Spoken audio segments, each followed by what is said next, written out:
Okay, ladies and gents, good morning. It's a frosty Thursday morning, 24th of January 2019, and we're delighted to be here running our first of our series of webinars, which is focused on how to use business model innovation.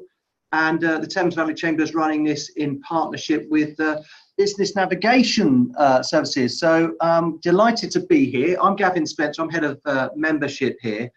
And we've got a couple of experts here who are going to be talking us through the session. I've got Paul Greenwood and Ian Squires. I'll hand over to them in a moment, but the guys will be sharing insights, hints and tips into really the foundations of building a successful business model. So really exciting stuff, really gritty stuff. There's going to be plenty of hints and tips and takeaways, practical solutions for you to use. We'll be looking at some household brands who aren't here anymore and maybe some of the reasons as to why they're no longer with us. But from this session, there'll be plenty of tips to basically help you put a strong structure or check the structure you've already got in your business and ultimately gain more business. So as we move forward, it's about an hour session we'll be running through. There's the opportunity for you guys to ask questions if you wish. So there's a chat box there. Do ask a question, and what we can do, we can either pick those up straight away, or we can then batch them up and take them at the end. So handing over to our guest today, one of our two guests, we've got Paul Greenwood. So over to you, Paul. Morning, everybody. Paul Greenwood here from Business Navigation Services. Delighted to be here to talk about a subject that's close to my heart, business model innovation, and how you can look at your existing business and bring some innovation into it. Looking at your business model, how to actually break through and grow that business and take it to another level. I'm also joined with my partner in the business, Ian Squires. So Ian, if you'd just like to say hello. Yeah.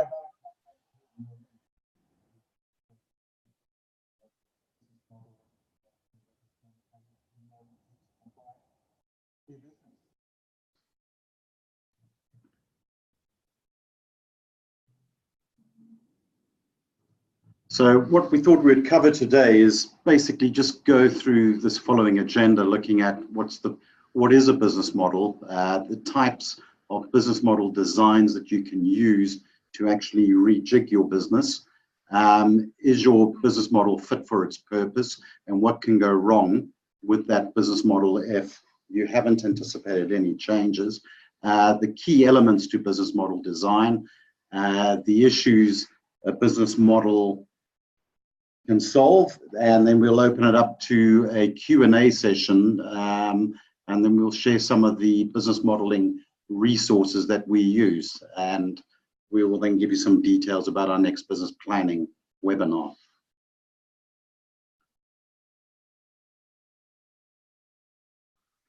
Right, so let's talk about what a business model is. So simply put, it's a description of how your business intends to operate and how it makes money. So who is your customer? What do you offer the customer? How is this value created? And why does it generate profit? So essentially what you're looking to do is to create a good business model that yields a value proposition that is compelling to your customers, achieves advantageous cost and risk structures, and enables significant value capture by the business. So typically, when you look at the business, you start to question who's it for, what is it you're delivering, how you deliver that, and why you're delivering it, so how you're actually making the profit. So I'm going to take you through a couple of business model types that we use, and this is for the design. So we're not talking, and I'm going to distinguish, we're not talking about what type of business model you currently have, which could be a subscription model, could be a pay-as-you-go model, an auction model, a usage model. What we're actually referring to here is the type of design that we put in place, and we take into account where your business is at. So if you're at startup, or if you're just merely at a business idea stage, or if you've got an existing business, there's three different types of models to apply. So when it's just an initial idea, what we look at is a model called the RTVN model. And simply put, this is where you identify the key resources, transactions, and values that you propose delivering to your client. And it's about exploring the relationships where these circles intersect. So which resources are directly linked to the value that customers need?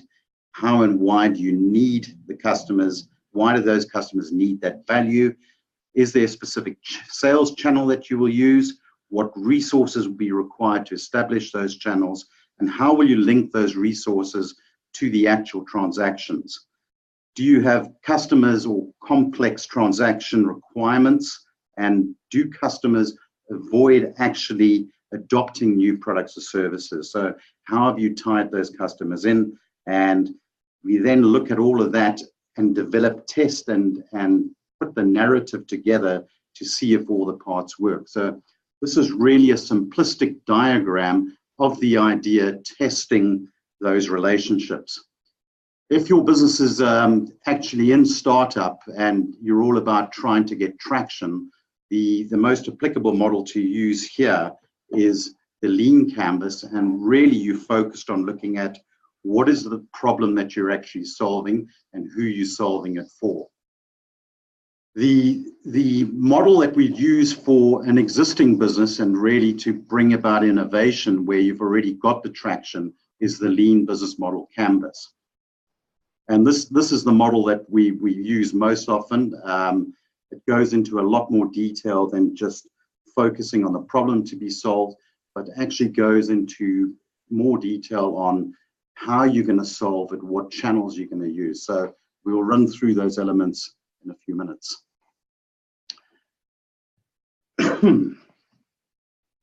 So first of all, how do you evaluate that business model? So there's 4 key areas that you should use to challenge, and the 4 areas are key trends, your market forces, your industry forces, and your macroeconomic forces.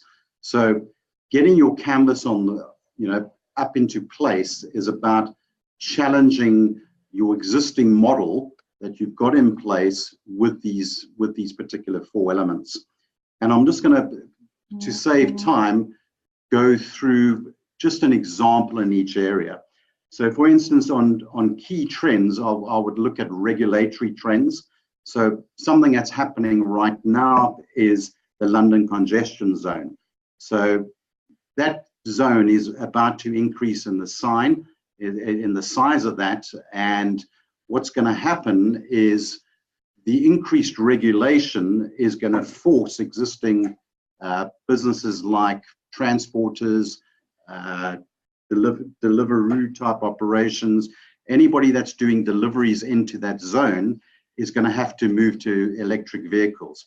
So what does that create in terms of new entrants into the market? How does it affect the cost structures? And what is it going to do to existing businesses who've already got operations in those areas? Does it mean relocation, etc.?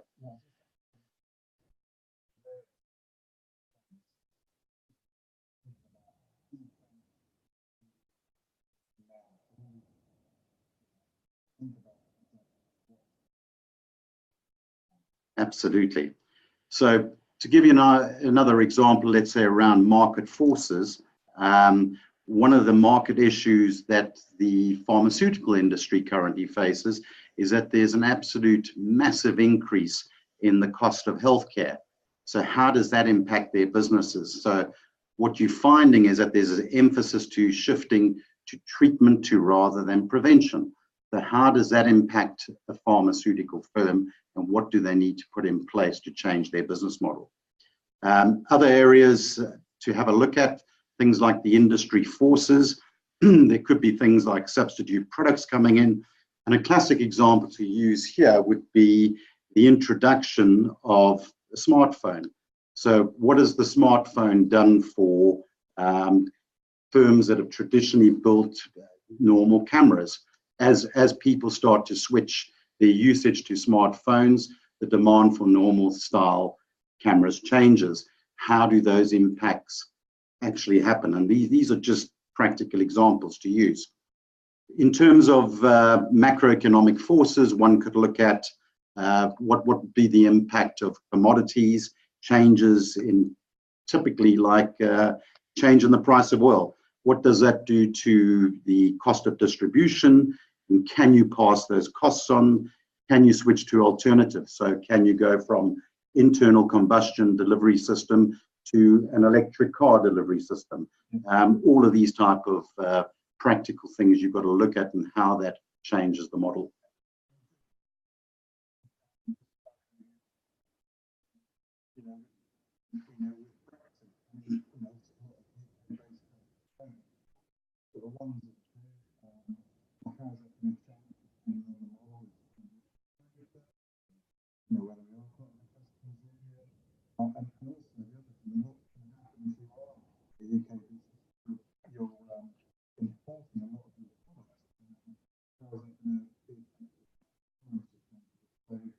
It's really worth having a look.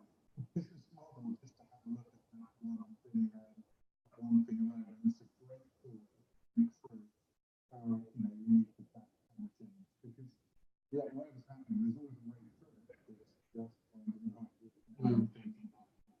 I think you're absolutely right. Adapting and change. I think there's going to be a lot of businesses who are almost going back to basics, looking at the foundations of their business with the uncertainty of Brexit, and it makes sense for this to be a perfect time to run through this exercise. Absolutely. I think the other thing with a lot of real things for everyone to think through is what AI is going to do to their Absolutely. to their business, in terms of automation of tasks.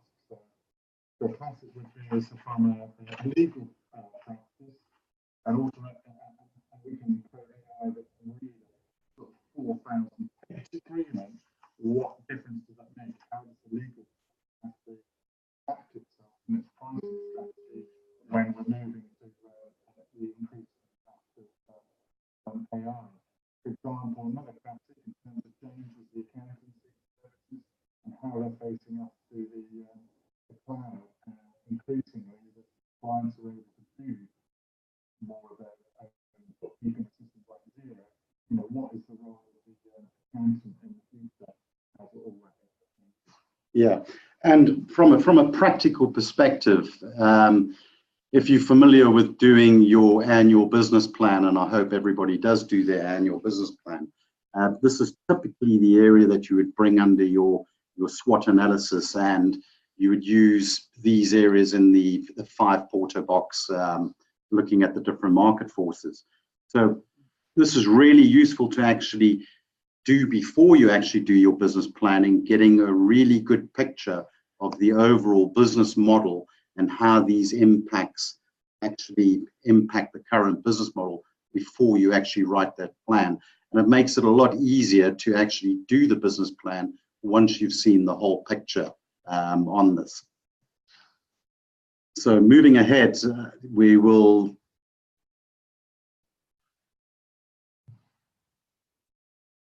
right, just technical problem. So typically what happens with businesses is that they don't actually see the change happening in the market. They think their business model is failing because it's underperformance, when it actually isn't underperformance. It's actually not recognizing the changes that are happening in the market. Really good examples of these are somebody like Sony. If you look at Sony, they were a market leader in selling products and hardware. They went from market leading selling from tape to CD and then to the MP3. They were focused on hardware sales, but what they didn't realize was the impact that broadband and streaming, the introduction of iTunes and smartphones was going to have on it. So their business model actually started to crumble when it came to selling MP3 players. Kodak, another really brilliant example, they actually developed the first digital camera in 1975, and they shelved bringing it to market because they didn't want to undermine their dominant business position that they already had. It's absolutely fascinating. So they continued their focus on selling and developing film, and we all know what's happened. We don't develop film anymore. It's just it's mind-blowing. Another really interesting one is Blockbuster Video in America. At its peak, they employed 84,000 people. They had over 10,000 stores. And in the year 2000, Netflix actually proposed a business partnership with them, which they turned down. Consequently, Blockbuster went bankrupt, I think it was around about 2010, and Netflix is now a $28 billion business. So what's happened there is that Blockbuster actually failed to understand what the network's impact on the market would be, and that ultimately networks would determine their fate. So, going online took away the necessity to have bricks and mortar stores. It was just a lot easier to reach a lot more customers, and that's where Netflix just, took over the game. The increase in internet speeds and bandwidth, just opened up that market, didn't it? That's it, absolutely. Here locally, we've just seen in the press HMV, and I'm baffled to get my head around this one. These guys have followed a strategy of being the last high street music and film retailer, which just doesn't seem to make sense. Yeah, doesn't mean you're going to survive. Yeah.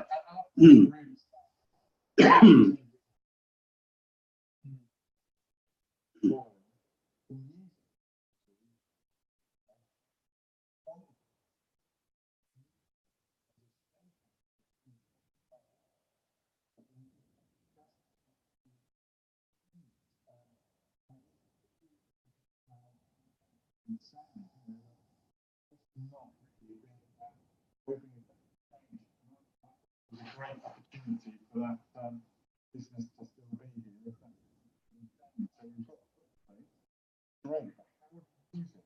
Market you've got.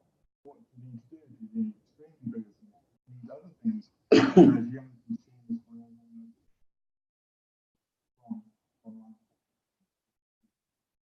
Still, the industry is just on the last few times it's just going. Well, absolutely. I mean, it's really, they just, if you look at the failure of it, is that they didn't invest enough and early enough in its online offering. And, failing to recognize that the competitor is actually sites such as iTunes and Amazon. And I mean, that's really the downfall. Right, we'll move on to actually having a look at what it is we're going to look at with the business model and how you bring it onto the canvas.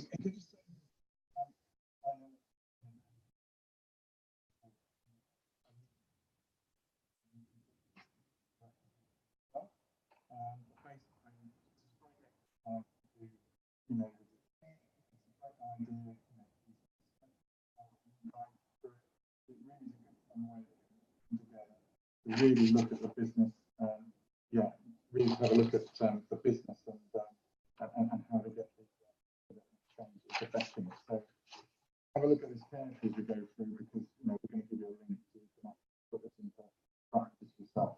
And if anyone's just joining us part way through, just to for those latecomers, welcome. You're on the webinar, How to Use Business Model Innovation. We're here, Thames Valley Chamber of Commerce, in partnership with Business Navigator. So we've got Paul Greenwood and Ian Squires here. Don't worry if you feel like you've missed anything, because this is being recorded and we'll circulate the webinar later on today for you guys. There is a chat box, so if you've got any questions as we go through, feel free to ask any questions, and by all means we can either take those as we go on, or we can batch them up and take them at the end. So back over to you, Paul. We're obviously talking about business model key elements. So one of the things I'd like to just emphasize is this is a really useful business modeling tool to actually do, and it makes a lot of sense to do this annually when you're doing your business planning process. It just makes, understanding your business, understanding the markets you're going to chase, understanding your revenue targets, and what it is you need to communicate to your customers. It just makes that process so much easier to get down on paper and to put into financial projections and create your budgets. So it's a really useful tool. Many people that I've spoken to find it quite intimidating to do, but when you do actually understand the elements and work through the process, it becomes a really useful exercise. It can be done properly in a day. It's really a really powerful way to communicate what your business does to your own staff, to get everybody, driving themselves in one constant direction, that everybody understands the model. So to start off, the thing that we look at is the customer segments. And that's about what's the target audience for your business's products and services. It's like really drilling down and understanding which segments you want to tackle. Are you going to niche your product? Are you going to the general market? Are you selling to males? Are you selling to females? What age group? So this is getting a real understanding about it. And then the distribution channels, that's about which means your company is going to deliver those products and services to its customers. And this part includes your marketing and your distribution strategy. The customer relationships are all about the links a company establishes between itself and its different customer segments. And how do you maintain and nurture these relationships? So essentially, how are you going to do your customer relationship management? And then your value proposition is quite simply the products and the services that your company is going to offer, and how's that value proposition going to be communicated. Your cost structures are the monetary consequences of the means employed at the business model. So this is an exercise where you can actually start to challenge your costs. Have you got fixed costs that can be moved into variable cost? Have you got variable costs that actually you can fix? It's really challenging the different elements of costs. The revenue streams is the way the company actually makes that money through a variety of revenue flows. So you might traditionally just be doing a one-off sale. You could start to possibly, for a particular segment in the market, you could look at how do you bring us in a subscription service? How do you introduce a pay-as-you-go type of element? So that's really what we would dive into there. Your key partners are the business alliances and partnership that the companies need to forge. So in this day and age of outsourcing, to deliver a product, you don't necessarily have to do everything yourself. You can innovate and start to have a look at, outsourcing some of those key activities to other players. And the activities that we talk about are those activities that are actually necessary to execute the business model. So if it's not a core activity, outsource it. The key resources are the resources that are actually needed to create the value for the customer. So what is it that you need in terms of human capital, in terms of financial capital? What do you need in terms of sales activities to actually marketing activities, et cetera, et cetera. So in a nutshell, we've tried to cover in one or two slides what would take usually a day of brainstorming and bringing this onto it. Ian, you want to comment? Just going to say that basically you can get your business on one piece of paper, which I always think is great. I love things on one piece of paper. But actually, this business model you can use and actually go into depth if you wish. Because if you've got 6 customer segments, for example, it's really handy just to think through do a model, business canvas model for each 6 segments, and it really enables you to drill down, because the partnerships you might want or the resources you might want are different for each element, and it really makes you examine those.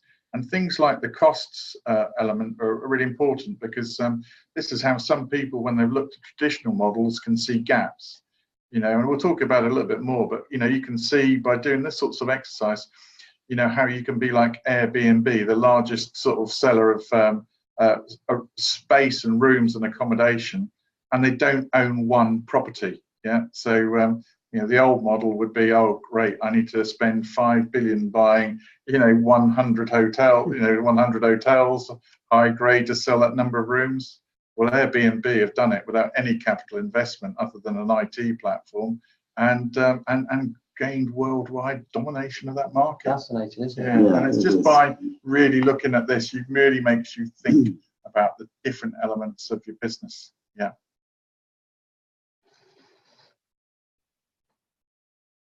So having a look at some famous examples that have basically been designed through using this process. Apple is a big advocate of the business model canvas. And when you look at Apple today, they're the single largest music retailer, even though they do not sell CDs. But what makes it really interesting is that they legalized the music downloading service, and they actually sell songs and software fairly cheaply. And what they're actually doing has created a platform where they can gain a premium for selling their hardware. So that's the business model. It's offer a fantastic platform, selling a product at a low price to be able to sell premium hardware. So they generated sales of in excess of 30 billion, which is actually 60 times more than the revenue from the songs they sold on the platform. So that's their model. The Netflix one we discussed in detail a little bit earlier, but basically what they've done is reinvented video rental despite not owning a single store. They've got 26 million subscribers at $8 a month. So you do the maths there. What they've also done with their model now is realize that they actually own a captive viewer base. So they're now able to produce and present their own content. So they've actually forward integrated and backward integrated into the whole entertainment industry. Just Eat is another local example where they offer an online food order and delivery service. And basically they're acting as the intermediary between independent takeout food outlets and customers. And for offering this service, they get 13 to 14 commission on every single delivery they do. They own the customer, essentially. They've set up office in 15 countries around the world.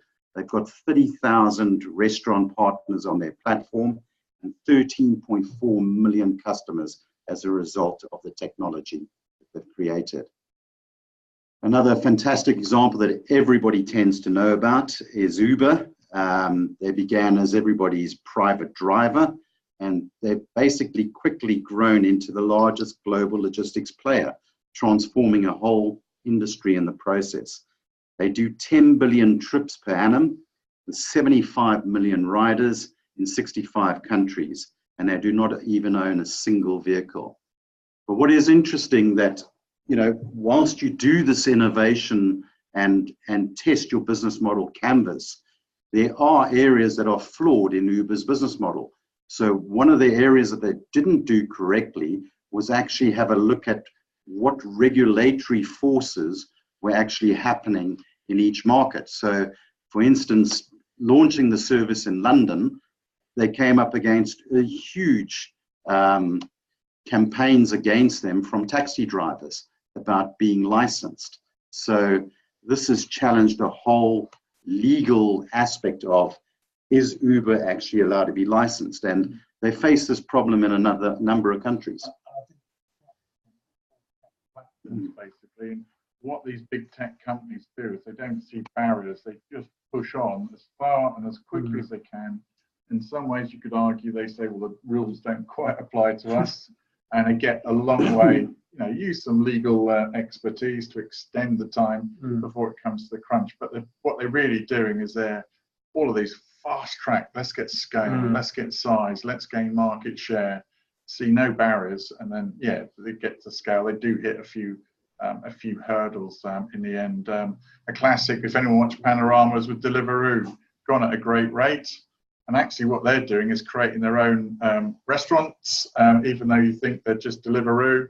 And some of those have gone in where it's open to debate, where they have planning for putting chains of mobile restaurants in big conurbations. But yeah, fantastic how these companies have grown at speed. But obviously, with all these things, you do get a challenge to a business model. The best business models are ethical and have a balance between the customer, the business, and the consumer. They're the ones that are going to be really successful, long term. And I think, fantastic how they've scaled, but that's something to be aware of. I think you do need balance for long-term sustainable business. Let's not forget, I'm pretty sure that Uber's owned by Google as well. So obviously they've got huge. You actually see that. When you look at Facebook and the other platforms they own, they just dominate. And that's a strategy. In the old world, we had like a competition. People would be investigated if they get over 25%. Well, that doesn't seem to happen to the tech industry. The rules don't seem to apply. The market share these guys get is massive. And because they're technology platforms, they just go across the world. It's fantastic what they've created. But it's that they do dominate. And they will, as they dominate markets, they're able to extract more margin because we become dependent on them. I mean, Amazon have done a fantastic job scaling. And now moving, they've gone for high scale, high value, use investors' money to fuel the growth. You're going to watch over the last year or two, their profits are going to sort of race away. So if there's a takeaway for almost a startup business or a local B2B business in the Thames Valley, what would it be? What can they take from one of these, huge, dominant, well-known brands out there? Well, one of the things I would really caution people on, so whilst you're building, and I'll use an example like Just Eat. They've built a fantastic platform. They've got plenty of users onto the platform. What's not good for the customer on the platform or the restaurant that's on the platform is they essentially are getting seriously aggregated. They start to see their margins decline because you're now becoming completely dependent on an outside platform. Whereas in fact, what you should be doing is looking at your own digital marketing strategy and how do you bring customers back through your own digital channels, through your own booking engines, through your own reservation systems, and get that premium margin back into your business and also start to own the customer. So the problem with something like if you're a restaurant and you've put everything onto Just Eat, they end up remarketing to a whole host of other customers that were once your customer. So there's a danger to not having your own digital strategy and getting aggregated. So I'm a big advocate for using platforms like this for bringing in additional business rather than becoming reliant on these kind of businesses.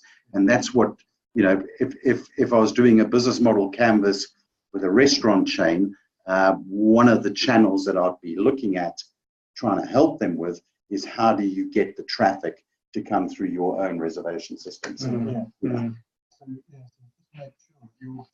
your client base that you've spent years building up, just be careful that your client base doesn't get hoovered up by these big platforms, and then your client base then shared with your competition. And I think that's a little bit sad. I understand, in many ways it helps people to expand their business, but just be careful of what can happen with these big aggregation platforms. And I think the thing is that if you do see things affecting you, and you're not sure how to deal with it, just don't be afraid to ask for a bit of advice or support, because no one can be an expert in everything.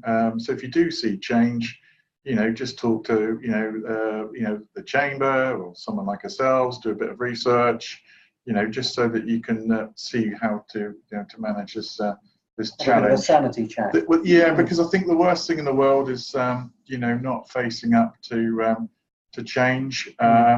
So, for example, it's fairly sobering things like, if people are looking to buy a service, 91% of people now will look online first. On Google. Exactly. What is your digital presence? And I think the harsh reality is that I think people can make themselves technically redundant if they don't engage digitally.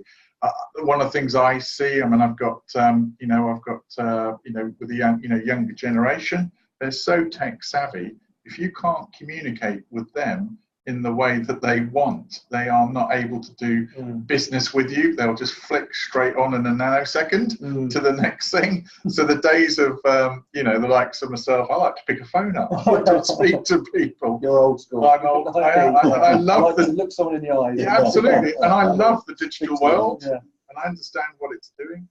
But I do totally get that businesses just need to look at how they engage digitally with people. Otherwise you'll be sitting there and wondering why hasn't anyone come in today so far? That's a really, really good point. Yeah.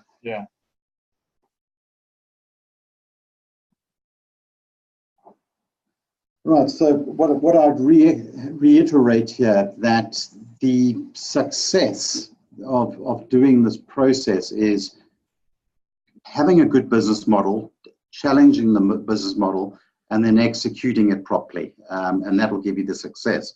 But what you need to do when you're doing this canvas is to really get the canvas up, work through the model, and then go out and test it. Test it whether you can get the traction, get clients to come in, to start transacting, and actually, acquiring those customers in the way that you anticipate it, really seeing that the business model works, before you actually go and do a final implementation. Yeah, and you wanted to say something? Yeah. For anybody who's looking and starting out and starting up, it's so important to do the testing phase. Quite often what happens is we have an idea, we convince ourselves it's the right thing. But when you look at the reason why most early stage businesses and startups don't work, the number one result I saw for some recent research by an insight company was lack of demand. 42% of early stage businesses put their failure down to lack of demand, and that means they've had an idea and they haven't built a business model and they haven't tested it. So we're great advocates for testing things before going live. Yeah, that's a really good point. Prototyping, testing, your research. Yeah. Don't just make that leap into the unknown without testing. Yeah, and it's like occasionally we get we meet lots of early stage businesses, and we actually just say, look, just go and test this first. Don't give your job up. I'm a great advocate for earn while you learn, and it just gives you the best possible chance of success, and that's what we want to see, in the Thames Valley, is successful businesses.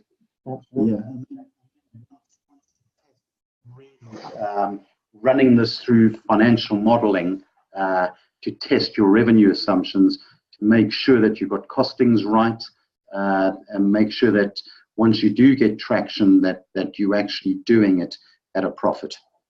Really, really important. I've seen so many businesses get out there, not understand the numbers. Great idea, great concept. They scale it up, and they actually scale themselves into cash flow problems.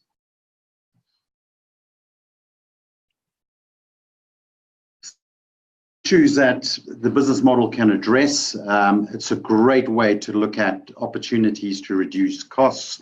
You could do this through outsourcing some of the non-essential type of services, changing suppliers, changing partnerships.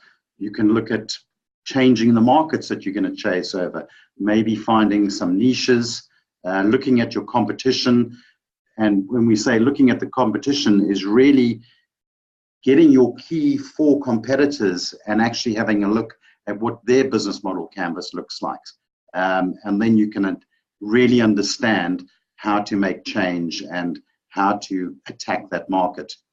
It gives you the flexibility of a low-cost scenario of actually redesigning and re-innovating your business with minimal risk, and you're able to move a lot of the costs from a fixed basis to a variable basis. So it's a really powerful tool. It's a tool I would use time and time again before I actually embarked on a new business plan. I would use this tool to actually write the business plan from, rather than start business plan first. You used that a couple of times with the last business you led for, didn't you? Paper K is a good example, maybe worth just sharing. Yeah, so was a product we introduced in the Middle East. It was a car rental product, and what we actually identified through doing the actual canvas, that there was so much aggregation in car rental that high mileage users were being subsidized by low mileage users.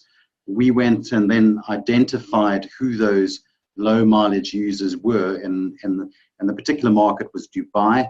We found that low mileage users were expat wives doing the school run and going to the shopping centers.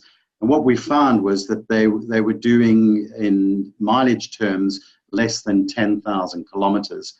They use kilometers in Dubai, and the average business user was actually using 30,000 miles.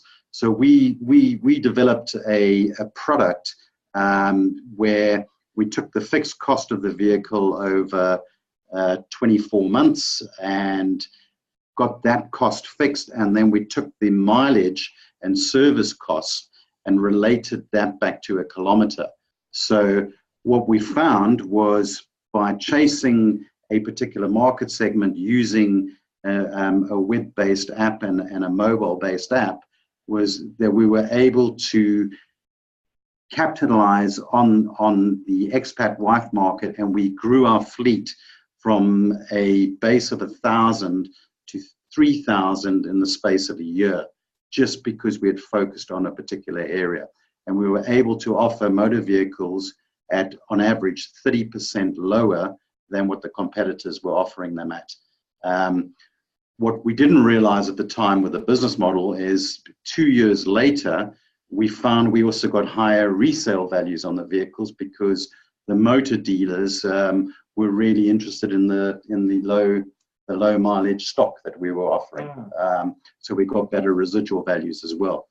So that was a fantastic business model, and that was all done through the business model canvas.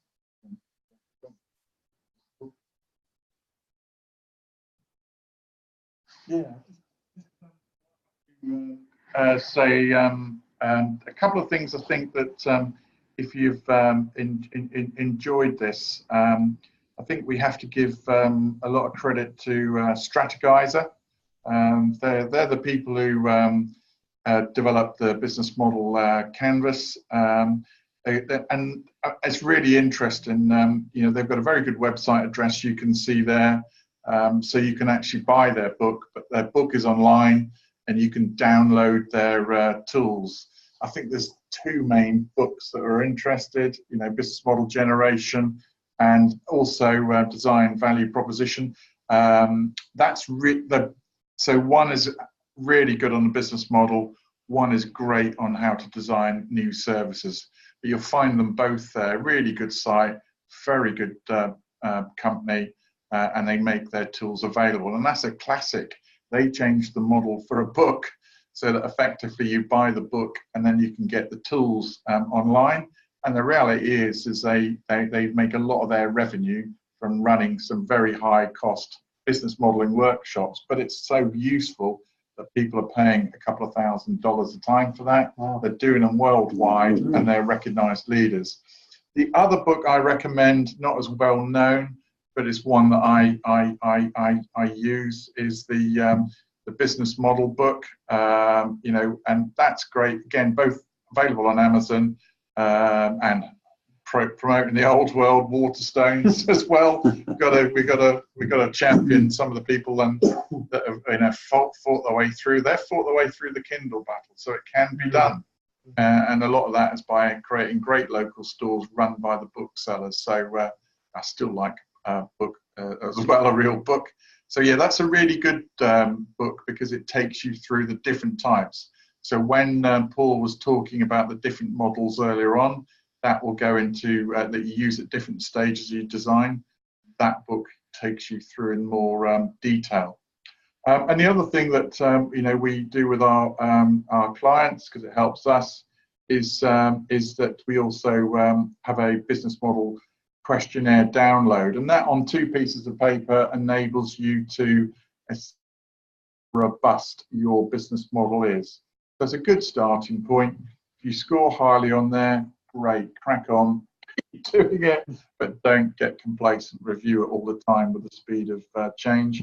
But it's something that we'll show you a link at the moment. It's happily something that we would email out to you to use for your own devices. And it's like with any of these things, if anybody's got questions that come out of looking at any of those things, please feel free. End of the day, we obviously will have to work with people, but we know our business will be more successful if business is more successful in Thames Valley, in the Thames Valley region. So we're happy to share. Fantastic. Yeah. When we send out the details of the webinar to everyone, we'll include the link for the business model questionnaire in there as well. So that brings us pretty much to the end of the session. But this is a chance for you guys to ask any questions if you have any. Obviously, that's if you're listening live. So the chat box is open. If anyone has any questions, just pop them into the chat session. I've got one though. First of all, so we've spoke about briefly, making the leap and testing the business before making the leap. There's a level of, we don't want people to just jump straight into a new business without making the right decision, doing the right research. For me, a lot of the things that we hear about is with business closures comes down to cash flow. So is there any advice you can give the listeners there about managing cash flow? Because I think it's something that faces every business, and some companies, some larger companies I know don't stick to the typical 30-day payment terms. They might even have 30, 60, some go up to 90, and that can be crippling for a small business. So is there any advice you can give around best ways of managing cash flow? I think the most important thing first off is to actually test your idea to make sure that it's something that people will want to pay, whether it's a physical product or is it service. And you can do that simply by testing it out, sending it out to your connections on LinkedIn, doing a simple little survey, and getting back from people, if I provided this, what would be the most important things for you? And you've got lots of little survey tools that are out there that you can do that with. There's absolutely, I mean, again, I actually like talking to people directly about an idea. So I've got a client at the moment who does a fantastic company called Cool Buildings, and this client designs these really great extensions, steel framework and glass. And what we did is I just wandered around in the building I'm in Reading and just tested a few of the things out with people and got feedback, just so we could just get the proposition right, and even down to the point of view going out and even testing which images would get the best response from people. So it's just worth putting that extra time and effort in, just to get that right with feedback. And then fundamentally, what I would say is that when you're once you've got a proposition that looks good, it's only a good idea if it's going to actually generate money, and it's money, cash as well as profit. So that is, I'm afraid, where you do need to actually sit down and work out your startup phase, because if you start on day one, are you going to be in a position of having customers from day one? What is the lead time? Because I would argue that if you're going to acquire a client, I could come and talk to you about something today, Gavin, by the time you're ready to buy it, it's 3 months. Well, you can't live on fresh air, can you? So when you're starting something up, it's the amount, how long is it? What's the cash gap before you're going to start earning? And it's not when you get the first invoice out the door, it's when you receive the money. And I think people on the whole underestimate the things they need to do to build websites. You've just got to have it now, get your digital marketing in shape and communicate your message and the sales collateral that you need. It's really hard, I think, to start most things to get them off 25 grand, and everything needs looking at in its own way. And I know people can graft and hustle and great, you know, but life is a lot quicker, easier and quicker if you get your proposition really clear, the service you've tested that people want, and then build that cash flow and understand the startup costs. You know? Yeah, if I would add on there, typically, you know, to facilitate and improve your cash flow is really getting an understanding around, first of all, your costing, and then the nature of the service that you're offering. So, for instance, I've been working with a particular client in the cybersecurity industry. What they found is to deliver their service as a managed service is fairly capital intensive. So one of the things that they had to do was buy additional capital equipment in terms of computers and all that type of thing. So first of all, we looked at, you know, do you need to actually own the computer to deliver the service? Actually, no, you don't. So lease that. So you go out and lease that service. That changes the cash flow of that particular scenario. The other thing we looked at, well, you're coming on for a service, you subscribing to a service, you're going to take that over a certain period. So put a contract in place and then actually take a deposit up front to deliver the service. So talk about the initiation phases, start to build in stage payments on execution. So when you go live, there's a payment. When you've signed the contract, you started off with a payment, going live, and then actually full delivery, you then kick into a thing, and that starts to help the cash flow. So yeah, it's really to understand and improve your cash flow, you've got to really understand where your costs are and how you derive those costs, and what can you push out onto your own existing supplier base. You know, try get better terms from your suppliers. One of my understandings was the simple terms of if it depreciates, then lease it. If it appreciates, then buy it. Yeah. As simple as that. And we've got a question here from one of our listeners, Neil. So not sure which one of you guys want to answer this one. So Neil says, yeah, great point. He's clients at 90 and 100 days payment. He'll be keen to scale up, but what's the best way the cash flow? Who wants to pick that one up? I would like to just find out what type of service it is that you're offering. If we could just get an idea around that,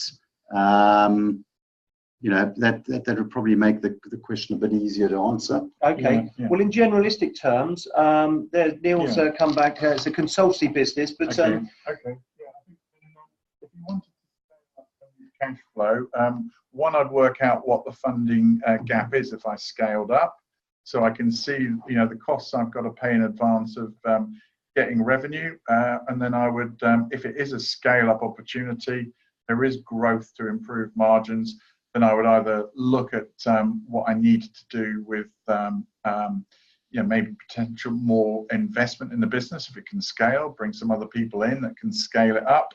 Secondly, just look at banking facilities, probably unlikely with consultancy services, harder to factor invoices, but that's another avenue that you can have a look at. And the other thing is, I found with some big companies in the past, if you actually go to them and offer them settlement terms, every now and again, you know, they will take it.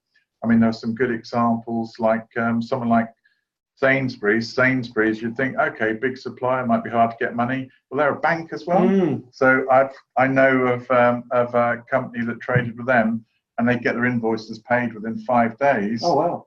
And they get but that's because the bank funds that payment. Fantastic. So they lose 2.5%. Right. If you've got a 100 grand invoice, would you do that? If I you're think growing so, and yeah. so on? But don't ever think that you can't discuss payments with a supplier and options. I just think it's always worth a conversation, you know. Yeah, because I think people automatically think, oh, it's just the bank, you know. But there are so many different routes to cash out there, and you know, you just skimmed across, you know, invoice factoring, and that will work for some business, and it's fantastic. But but fundamentally, you've got to know your cash flow. You've got to know by scaling up, you know, what profit will do, what profit will give you. Fantastic. Yeah, the other thing I would say about consultants is typically a lot of consultants fall into the trap of hours, selling hours. My best advice is start sell value, start selling the output, because once you get to output, you can then once you get to output, once you get to selling outputs, you can then put specific milestones to it and link specific milestones to payments.